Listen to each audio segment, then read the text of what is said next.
రోజు సాయంత్రం శుక్రవారం మరియు రాహు నక్షత్రం ఉంది.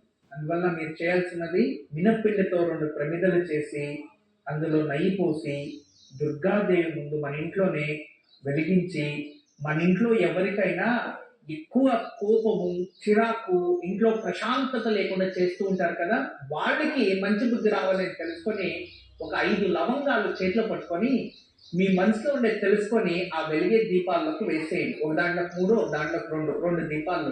ఖచ్చితంగా మరుసటి రోజు ఆ దీపాలు పొద్దున్నే లోపల కొండెక్కింటాయి కదా, తర్వాత ఆ లవంగాలు దాంట్లోనే పెట్టి ఆ రెంటిని ముద్దులాగా చేసేసి బయట పడేయండి. అంతే, డస్ట్బిన్ చేసేయడం అంతే. ఖచ్చితంగా వాళ్ళు ఏదైతే నెగిటివిటీ అనేవి ఉంటాయో అవి రోజు రోజుకి తగ్గడానికి ప్రారంభమవుతాయి. చాలా మంచి పరిష్కారం, ఆచరించండి. కుటుంబ సభ్యుల్లో కోపం, నెగిటివిటీ తగ్గేందుకు ఈ రోజు సాయంత్రం మినప్పిండితో చేసిన 2 ప్రమిదల్లో నెయ్యి వేసి దుర్గాదేవి ముందు 2 దీపాలని వెలిగించి అమ్మవారిని పూజించాలి. వెలుగుతున్న దీపంలో 5 లవంగాలని వెయ్యాలి.